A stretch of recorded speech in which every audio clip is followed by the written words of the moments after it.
A man's family spent 2 years finding him the perfect wife from the perfect family. But what they didn't know was that he had already given his heart to the woman who made their breakfast every morning. And when the truth came out, it nearly destroyed them all. For 14 years, a woman named Abina woke up at 4 in the morning to cook for a family that never once said her name at the dinner table. She seasoned their fish, kneaded their bread, scrubbed their pots until her knuckles bled. And every evening, she ate alone in a small room behind the kitchen with a curtain for a door. But one afternoon, the eldest son walked into that kitchen and said 3 words that changed everything. And what happened after those 3 words didn't just shock the family. It split them right down the middle. Good to have you here, friends. Please like, subscribe, and hit that bell. Tell us where you're joining from in the comments. Atlanta, London, maybe Ghana or Barbados? We're curious. Now, can you believe what I'm about to tell you? I mean, really. Can you believe that people treat other human beings this way? Because when I first heard this story, I had to sit down. I had to take a breath. And I'm going to need you to do the same. Because what this family did to this woman, and what this woman did in return, is something you will not forget. Abina Mensah was 33 years old. She was a round-faced woman with wide-set eyes the color of dark honey, and hands that were always warm, even in the coldest months. She had a small scar on her right wrist from a cooking oil burn she got when she was 19, and she had a habit of humming under her breath while she worked. Low, tuneless melodies that she didn't even know she was making. She wore the same 3 house dresses in rotation, all faded from washing, all clean, all pressed with an iron she heated on the stove because the electric one had broken 2 years ago, and nobody had replaced it. Abina had come to work for the Quartet family when she was 19 years old. She was from Quetta, a small fishing town on the coast, where the air always smelled like salt and smoked fish, and the mornings started with the sound of wooden boats being dragged across wet sand. Her father was a fisherman who died at sea when she was 12. Her mother, Essie, sold kenki and fried fish at the roadside to feed Abina and her 2 younger sisters. When Abina was 17, her mother's knees gave out. Arthritis. The kind that twists your joints until even holding a spoon makes you cry. Essie couldn't stand at the roadside anymore. The money stopped. A woman from the church told Essie that a wealthy family in the city was looking for a cook. The pay was modest, but it included a room and meals. Abina didn't want to go. She had never been to the city.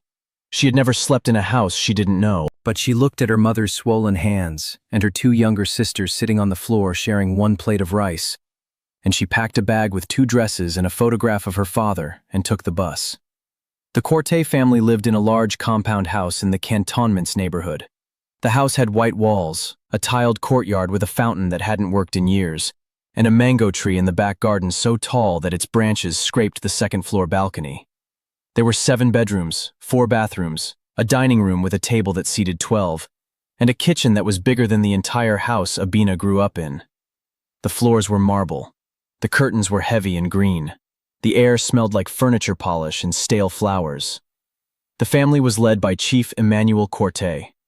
He was 64, a retired businessman with a deep voice and enormous hands that he folded across his belly when he sat in his leather chair after dinner. He had a gold watch he wound every morning at exactly 6 o'clock, and he wore white shirts that Abina starched so stiff they could stand on their own. Chief Quartet was not a cruel man. He was an absent one. He lived in the same house as Abina for 14 years and spoke directly to her maybe 30 times. She was furniture to him, useful, invisible. His wife, Madame Beatrice Quartet, was a different matter entirely. Madame Beatrice was 59, tall and narrow as a reed, with a sharp jaw and eyes that could make you feel like you owed her something even when you didn't. She ran the household the way a general runs a battalion. Every meal had a schedule, every room had a standard, every person had a rank. And Abina's rank was at the bottom. Madame Beatrice never called Abina by her name. She said, "the cook," or "that girl," or simply clapped her hands twice and expected Abina to appear. In 14 years, Abina had never sat at the family table. She had never been introduced to a guest. When visitors asked who made the food, and they always asked because Abina's food was extraordinary, Madame Beatrice would wave her hand and say, "Oh, we have someone in the kitchen." Someone. Not Abina. Someone. Now let me tell you about the children. Chief and Madame Corte had 3 sons. The youngest, Kweku, was 24 and lived in London studying law. The middle son, Yaw, was 27, loud and impatient, a carbon copy of his mother in temperament. He worked at the family's import business and drove a car that cost more than Abina would earn in 15 years. And then there was Kofi, the eldest, 30 years old. Kofi Corte was not like the rest of his family. He was quiet where they were loud. He was gentle where they were sharp. He had his father's large hands but his mother's height, and he walked through the house the way a person walks through a library, carefully, respectfully, as if he didn't want to disturb anything. He had studied engineering at the university, but came back to manage the family's property holdings because his father asked him to. He wore simple clothes. He drove a modest car. He read books in the garden under the mango tree, and sometimes Abina would see him there in the late afternoon, turning pages slowly, a glass of water beside him, his shoes off, his feet in the grass. Kofi was the only Corte who called Abina by her name. Every morning, Kofi came into the kitchen before anyone else was awake. He would sit on the wooden stool by the window while Abina prepared breakfast. He didn't talk at first. He just sat there watching her work, the way you watch the sea. Not because anything dramatic is happening, but because the rhythm of it calms something inside you. After a few months, he started talking. Small things. How the mangoes were coming in early this year. How the market down the road had changed owners. How the stray cat behind the compound wall had kittens again. Abina would answer without turning from the stove. She was careful with her words around the Cortes. 14 years had taught her that. But with Kofi, the words came easier, softer, like they had been waiting for someone safe enough to hear them. By the second year of those kitchen mornings, they were talking about everything. Their childhoods, their fears, their dreams. Kofi told her about the buildings he wanted to design. Schools, not mansions. Libraries, not office towers. Abina told him about Kita, about the sound of the boats, about her father's hands that smelled like the sea even after he washed them 3 times. One morning, Kofi brought her something. A small clay pot with a single red flower. He set it on the windowsill above the sink. "For you," he said, "so the kitchen has something beautiful that isn't food." Abina looked at the flower. Then she looked at Kofi. And something passed between them that neither of them had words for yet. Something warm and terrifying and quiet, like a candle being lit in a room that had been dark for a very long time. But what happened next changed everything. Madame Beatrice had plans for Kofi. Big plans. She had spent 2 years selecting the perfect bride. Her name was Serwa Ajay Bafour. She was 28, the daughter of a Supreme Court judge and a university chancellor. She had studied at Oxford. She spoke 4 languages. She had the kind of beauty that looked expensive, smooth skin, perfect posture, clothes that rustled when she walked. She was, in Madame Beatrice's estimation, flawless. The families had been meeting for months. Dinners, introductions, the traditional asking ceremonies had been discussed. A date was being set. Serwa's family had already begun preparing the bride price list. Everything was moving forward like a train on a track that only Madame Beatrice controlled. There was one problem. Kofi didn't love Serwa. He respected her. He was polite to her. He escorted her to the dinners his mother arranged, and he said the right things, and he wore the right clothes. But every morning at 4:30, when the house was still dark and the compound was silent, Kofi walked into the kitchen and sat on the wooden stool and watched Abina crack eggs and slice plantains and hum her tuneless melody. And he felt something he never felt at any of those dinners. He felt home. And that was only the beginning. One afternoon, 3 months before the wedding date, Kofi walked into the kitchen while Abina was preparing the evening meal. Jollof rice. The whole kitchen smelled like tomatoes and onions and smoked fish. The clay pot with the red flower was still on the windowsill, but the flower had died weeks ago. Abina had kept the pot anyway. Kofi stood in the doorway. His hands were in his pockets. His jaw was tight. "Abina." She turned from the stove. She saw his face and set down the wooden spoon. I need to tell you something, he said. And I need you to hear all of it before you say anything. Abina wiped her hands on her dress and waited. My mother has chosen a wife for me. The wedding is in 3 months. Everyone expects me to go through with it. He paused. His left hand was trembling in his pocket. But I can't, because I'm in love with someone else. Abina's chest tightened. She pressed her palms against the counter. Who? Kofi looked at her, straight at her. No hesitation, no shame. You. The kitchen was quiet except for the pot bubbling on the stove. A bead of sweat rolled down Abina's temple. She could smell the tomatoes. She could feel the heat from the flame. She could hear the mango tree outside scraping against the window. Kofi, she whispered. You can't. I already did. Your mother will never allow it. I know. She'll throw me out. I won't let her. Abina shook her head. Her eyes were burning. I am the cook, Kofi. I sleep behind a curtain. I eat from a separate plate. Your mother has not said my name in 14 years. What do you think she will do when you tell her you want to marry me? Kofi stepped forward. He took her hands. Her rough, warm, scarred hands. He held them gently, the way you hold something that has been through too much. Then let her do what she will do, he said. I would rather build a life with you in a single room than live in this whole house without you. Now, here is where the story takes a turn nobody expected. Kofi told his mother that same evening. He found her in the sitting room, watching the evening news, a cup of tea on the table beside her. He sat down across from her and told her plainly that he could not marry Serwa Ajay Bafur because he was in love with Abina. Madame Beatrice did not react the way you might expect. She did not scream. She did not throw the tea. She set the cup down very slowly, picked up the remote, turned off the television, and looked at her son with an expression that was not anger. It was disgust. The cook, she said. Her name is Abina. The cook, Madame Beatrice repeated. The girl who sleeps behind a curtain in my kitchen.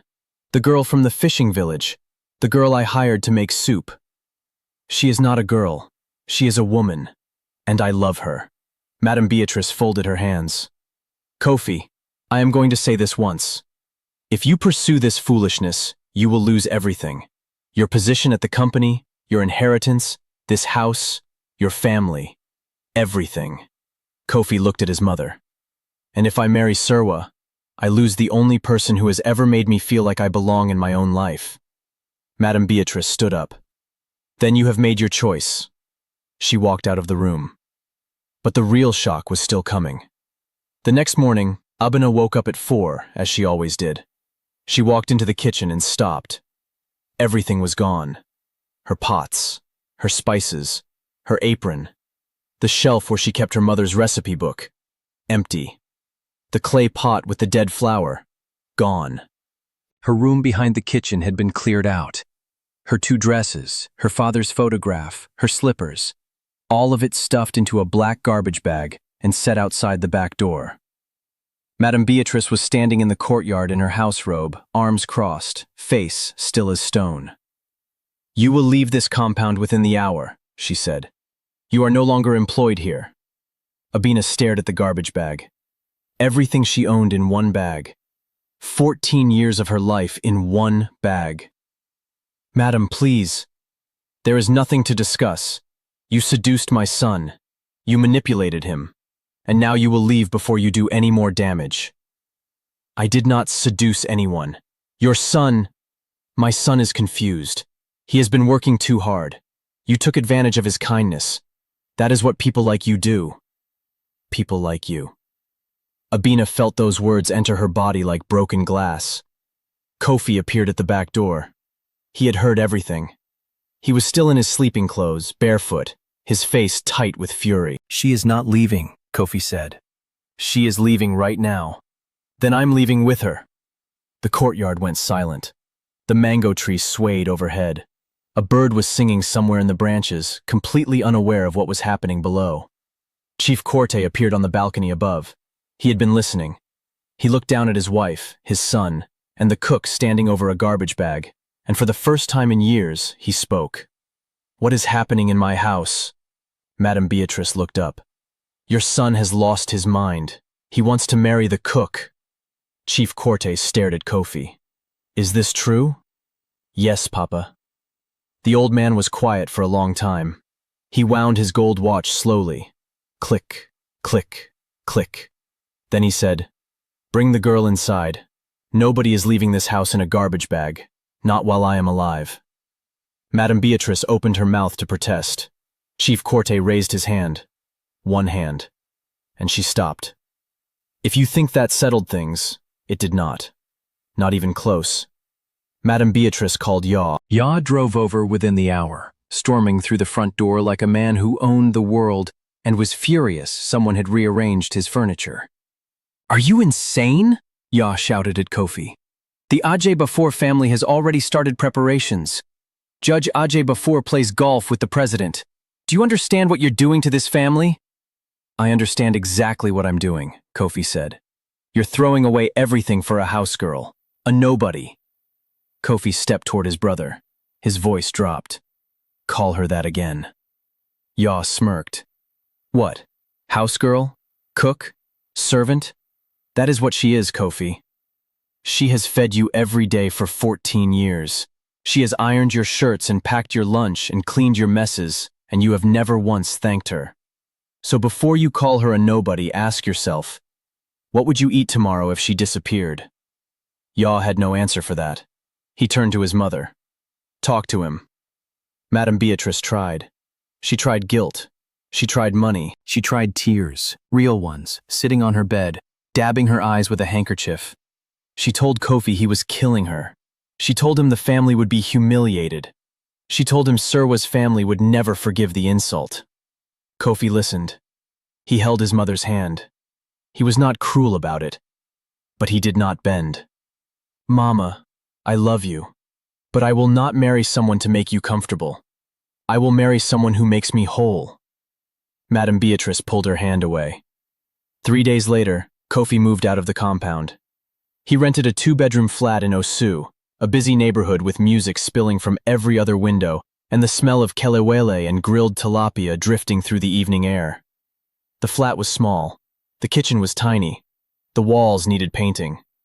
Abena stood in the middle of that kitchen and touched the counter. It was chipped. The tap dripped.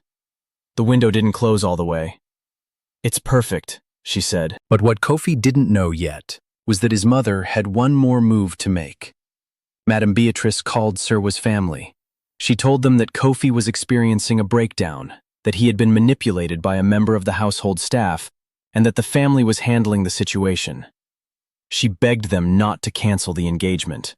Judge Ajay Bafour, a proud man with a long memory, agreed to wait 30 days. Then Madame Beatrice called Abena's mother. Essie was sitting in her small house in Quito when the phone rang. She answered and heard a voice she had never heard before. Smooth, formal, cold. Is this Essie Mensah? I am Beatrice Corte. Your daughter works in my home. Yes, madam. Your daughter has involved herself with my son. She is trying to marry into my family. I am calling to tell you that if she does not end this immediately, I will make sure she never works in this city again. And I will stop the monthly money she sends to you. Essie was quiet for a long moment. She could hear the sea outside her window. She could hear her own heartbeat. Then she said, Madam, my daughter left this house at 19 years old to take care of us. She has worked every day since. She has never asked for anything for herself. Not once. If your son loves her, then he is the smartest boy in your family. And if you threaten my child again, you will learn that a fisherman's wife knows how to weather a storm. She hung up. Abena did not learn about the call until months later, but she noticed that her mother's voice sounded different the next time they spoke. Stronger, like something had been sharpened inside her. And just when everyone thought things couldn't get more complicated, they did. Serwa Ajay Bafour came to see Kofi herself. She showed up at the flat in Osu on a Wednesday afternoon. She was wearing a white dress and gold earrings, and she smelled like expensive perfume. Abena was in the kitchen cooking wache. The small flat smelled like rice and beans and shito. Serwa stood in the doorway and looked around the flat. The chipped counter, the dripping tap, the half-painted walls. Then she looked at Abina, standing at the stove in a faded dress with a wooden spoon in her hand. "So this is her," Serwa said. Kofi stood between them. "Serwa, I should have told you sooner. I'm sorry." Serwa held up her hand. "I didn't come here to fight. I came to understand." She looked at Abina. "May I come in?" Abina nodded. Serwa sat at the small kitchen table. Abina, without thinking, placed a glass of water in front of her. Years of habit. Serwa looked at the glass, then at Abina, and something in her expression softened. "My mother told me you were a schemer," Serwa said, "that you plotted this. But you just gave me water in your own home without me asking. Schemers don't do that." Abina sat down across from her. "I didn't plan any of this. I didn't want this to happen this way." Serwa studied her face. Do you love him? "Yes. Does he love you?" "He says he does." Serwa looked at Kofi, who was standing near the window, silent. Then she looked back at Abina. "Then I will not stand in the way of something honest just to preserve something arranged." She stood up, adjusted her dress, and walked to the door. She turned back one more time. "Take care of him. He's one of the good ones." She left. Her perfume lingered in the kitchen for an hour. But the biggest test was still ahead. The wedding was small, 14 people, held in the garden of a pastor's house on a Saturday morning in March. The air smelled like hibiscus and fresh rain. Abina wore a dress her mother had sewn by hand in Kedah, white cotton with gold stitching along the hem, a pattern her grandmother had used before her. Kofi wore a simple white shirt and dark trousers. No gold watch, no marble floors, no 300 guests. Essie came from Kedah. She sat in the front row in her brown sandals, the same ones she had been wearing for years, with new cardboard lining. She held a handkerchief, but she didn't cry. She just sat straight and proud, her swollen hands folded in her lap, watching her daughter marry a man who chose her when choosing her cost him everything. Abina's 2 younger sisters came. They sat beside their mother and held each other's hands. Chief Corte came. He arrived alone in a taxi, without telling Madame Beatrice. He sat in the second row, wound his gold watch, and when the pastor asked who gives this woman, the old man stood up. Everyone turned. Nobody expected him. "I do," Chief Corte said. His voice cracked on the second word. He sat back down and wiped his eyes with the back of his enormous hand. Kofi and Abina stood under a canopy of bougainvillea that the pastor's wife had arranged that morning. The petals were pink and orange, and they fell softly during the vows like the garden itself was celebrating. When it was over, Kofi took Abina's hand. He lifted it and kissed the scar on her right wrist, the one from the cooking oil burn she got when she was 19. She had never told him where it came from. She never needed to. He already knew every mark her life had left on her. Now let me tell you about what came after. Madame Beatrice did not speak to Kofi for 5 months. She told Yaw that Kofi was dead to her. She removed his photographs from the sitting room wall. She told the staff never to mention his name. But time does what time always does. It softens things that once seemed impossible to touch. One morning, 6 months after the wedding, Madame Beatrice woke up and could not get out of bed. Her back had seized. She could not stand. She could not reach the phone. She lay there for 2 hours until Chief Corte found her. The doctor said it was a slipped disc. She needed rest, medication, and care. Chief Corte hired a nurse. The nurse lasted 3 days. Madame Beatrice refused to eat her cooking. She said the soup was watery, the rice was dry, the fish had no flavor. Chief Corte called Kofi. Kofi told Abina. Abina packed a bag, went to the compound, and walked into the kitchen she had worked in for 14 years. She washed her hands, she tied on an apron, and she began to cook.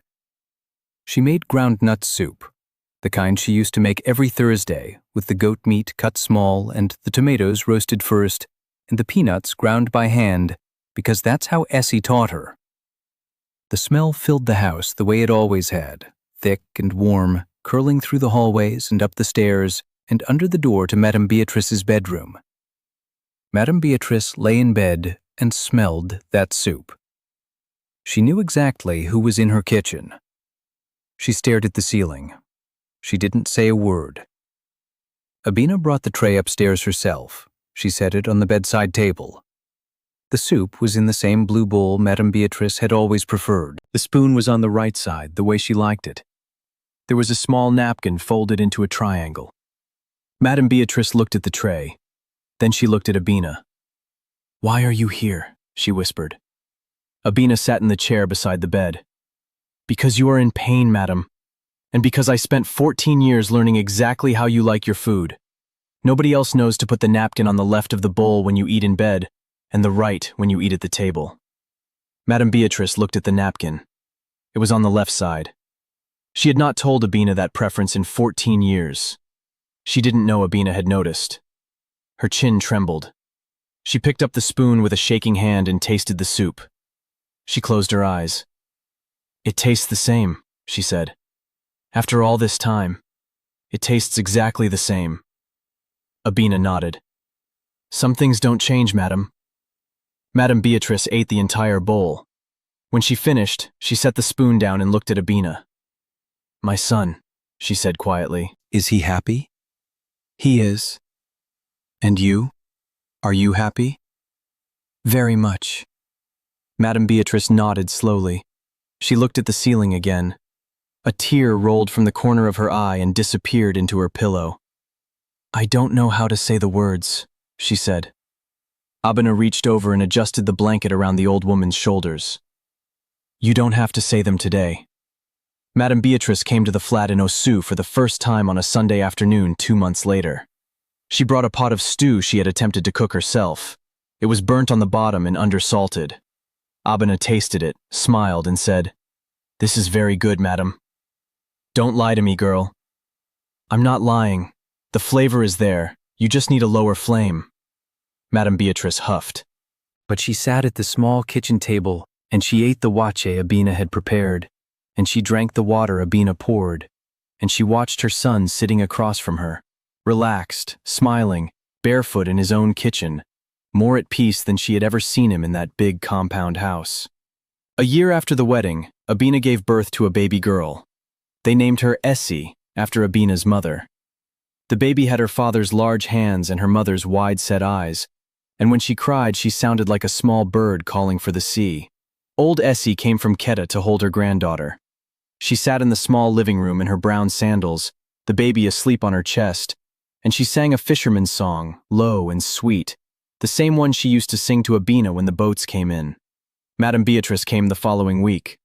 She stood in the doorway of the bedroom and looked at the baby sleeping in a second-hand crib that Kofi had painted white. "She's beautiful," Madame Beatrice said. "She looks like you," Abina said quietly. Madame Beatrice looked at Abina, really looked at her. Not at the cook, not at the girl from the fishing village, at Abina, the woman who fed her family for 14 years, the woman who married her son, the woman who just told her that her granddaughter had her face. "Abina," Madame Beatrice said. It was the first time she had spoken her name. Abina smiled, that gap-toothed smile that changed her whole face. That night, Kofi was putting the baby to sleep. He held her against his chest and walked slowly around the small bedroom, the floorboards creaking under his bare feet.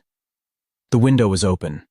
The Osu night sounds drifted in, music from a bar down the street, a car horn, someone laughing. Abina stood in the doorway watching them, her husband and her daughter. In a flat with a dripping tap and chipped counters and walls they still hadn't finished painting. "Kofi," she said softly. He turned. "Thank you for sitting on that stool." He looked at her. He didn't need to ask what she meant. 14 years of mornings, a wooden stool by a window, 2 people finding each other in the quietest room of a loud house. He smiled. "Thank you for the eggs." The baby sighed in her sleep, a tiny, perfect sound, like the whole world had just taken a breath and was finally at peace. Outside, the mango trees of cantonments were heavy with fruit that nobody had picked yet. But here, in this small kitchen in Osu, everything that needed to be gathered had already been found. That's the end of today's story, but the lessons last forever. Like this video, subscribe if you haven't, and tell us in the comments which character reminded you of someone in your own life. See you soon.